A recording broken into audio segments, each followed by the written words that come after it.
Hello friends, एक बार फिर आप सभी का स्वागत है हमारे टेक गुरु एकेडमी चैनल में।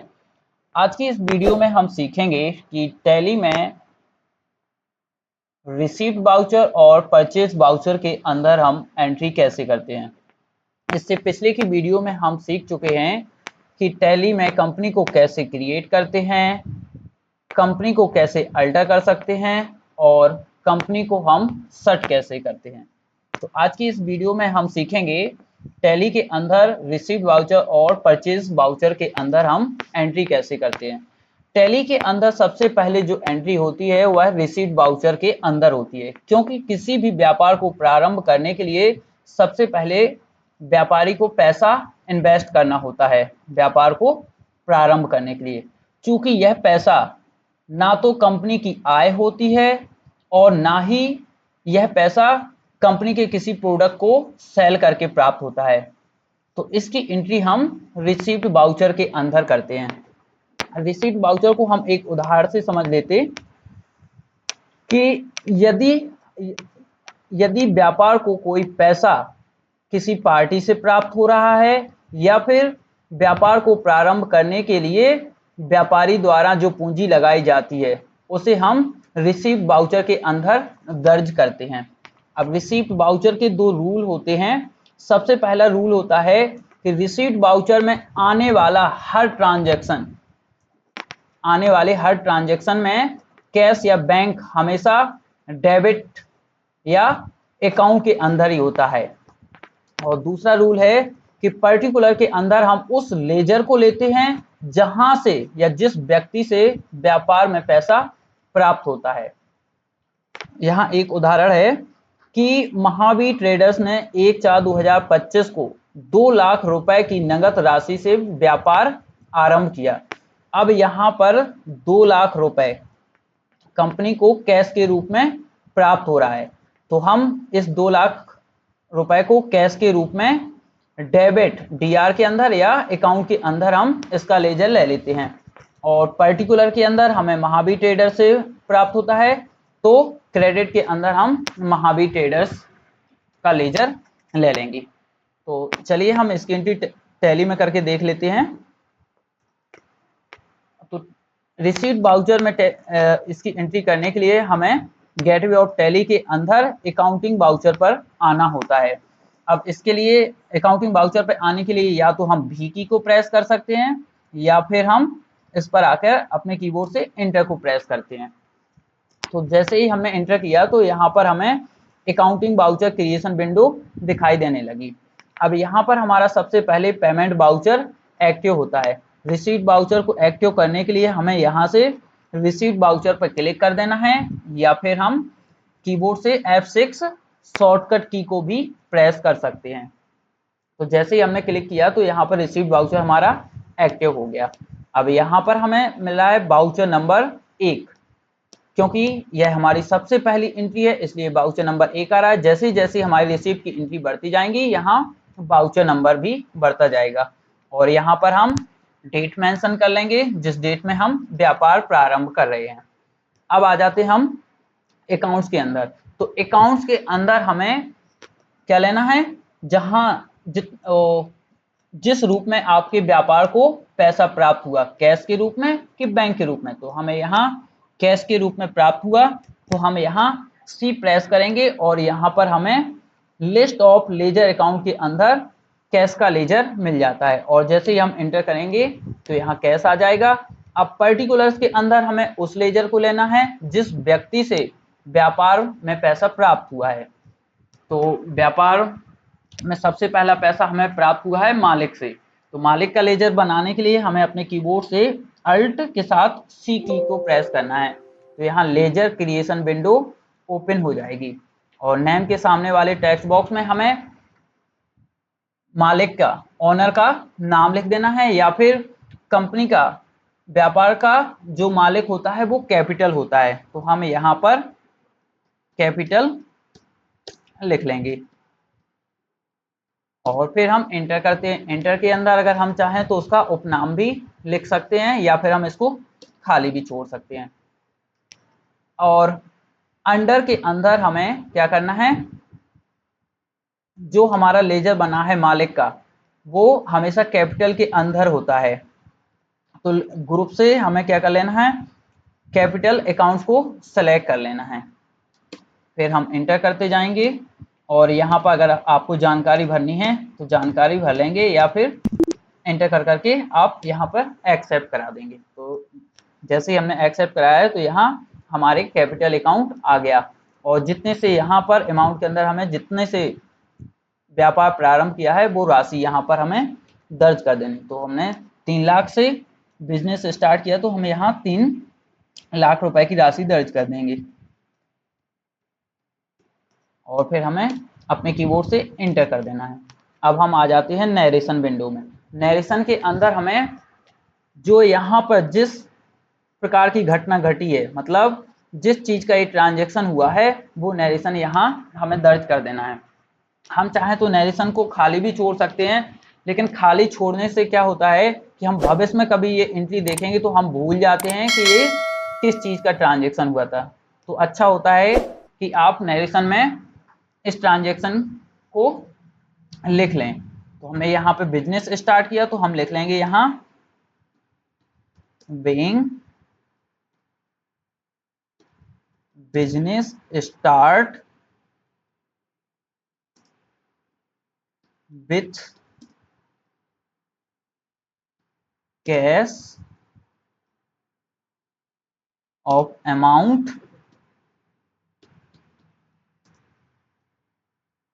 RS 3 lakhs।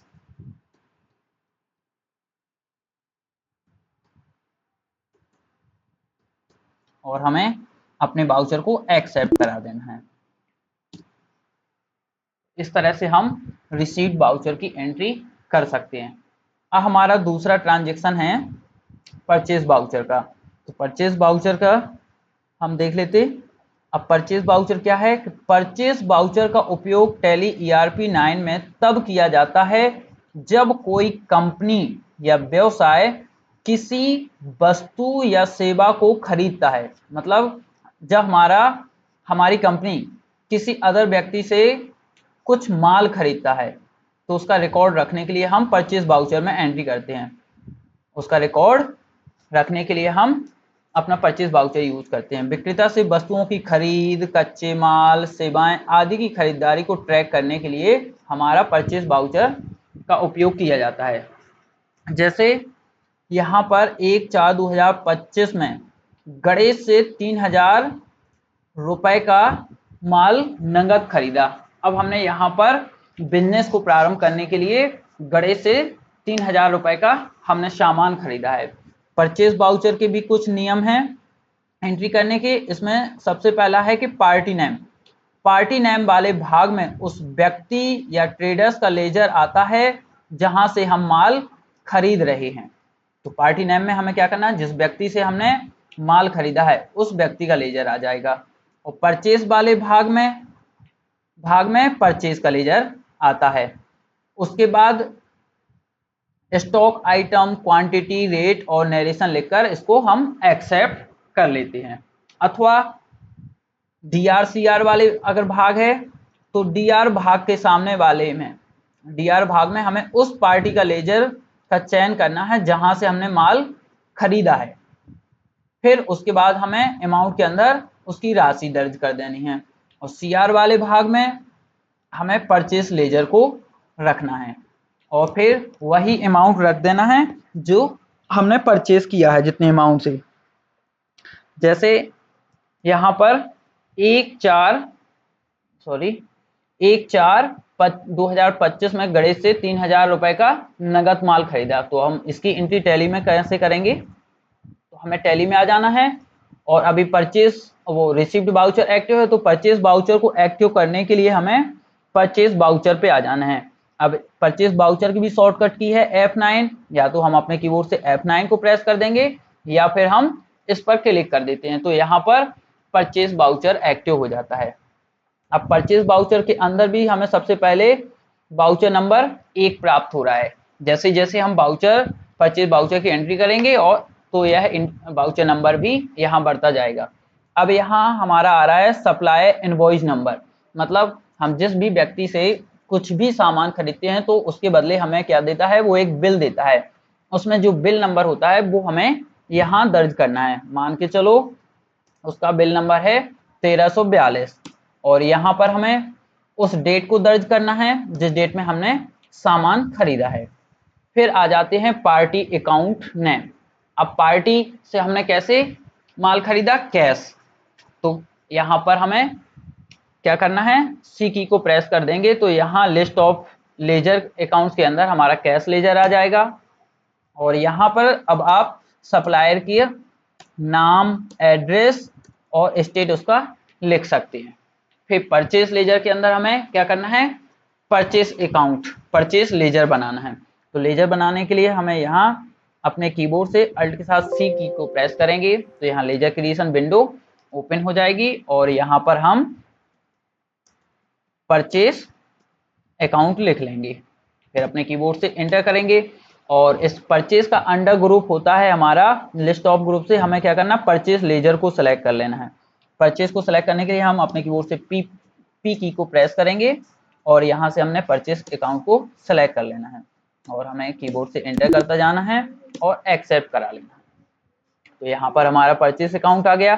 अब नेम ऑफ आइटम्स के अंदर हमने जो भी सामान सामने वाली पार्टी से खरीदा है उन आइटम्स की हमें यहाँ लिस्ट लिख लेनी है। जैसे हमने कीबोर्ड खरीदा तो हम कीबोर्ड की एंट्री करने के लिए पहले हमें इन्वेंट्री को बनाना होगा, तो हम कीबोर्ड से अल्ट के साथ सी की को प्रेस करेंगे तो यहाँ stock item creation window open हो जाएगी। अब नेम के सामने बने टेक्स्ट बॉक्स में हमें जो सामान खरीदा है उसको लिख लेना है। जैसे हमने कीबोर्ड खरीदा तो यहाँ कीबोर्ड लिखने के बाद यहाँ यूनिट्स, अब यूनिट्स भी हमें यहाँ बनानी होगी। तो हमारा कीबोर्ड पीसेस में होता है तो हम यहाँ पीसेस लिख के एंटर करा लेंगे और एक्सेप्ट करा लेना है। अब कितने कीबोर्ड खरीदे, जैसे मान के चलो आपने 10 कीबोर्ड खरीदे। अब एक कीबोर्ड का रेट क्या है, मान के चलो एक कीबोर्ड का 80 रुपए है। जैसे ही हम अब एंटर करेंगे तो ये टोटल अमाउंट आ जाएगा हमारे 10 पीस का। फिर मान के चलो हमने माउस खरीदा तो यहाँ माउस की हमें स्टॉक आइटम क्रिएट करना है। हमने कीबोर्ड से अल्ट सी को प्रेस किया तो ये stock item creation window open हो गई। यहाँ पर अब हम माउस लिख लेंगे और हमने ये यूनिट पहले से बना के रख ली तो यहाँ पर हमें पीसेस सेलेक्ट कर लेना है और इंटर करके एक्सेप्ट करा लेना है। हमने 10 माउस खरीदे, एक माउस की कीमत है 120 रुपए, तो ये टोटल हो गया आपका 1200 रुपए। तो इस तरह से हमने गणेश से कितने 3000 का सामान खरीदा। तो हमारी ये एंट्री यहाँ कंप्लीट हुई और इंटर करके हमें नरेशन वाले भाग में आ जाना है। और अब नरेशन में हमें यहाँ जिस चीज का ट्रांजेक्शन हुआ उस चीज को लिख देना है। तो हम यहाँ लिख देंगे वाई गुड्स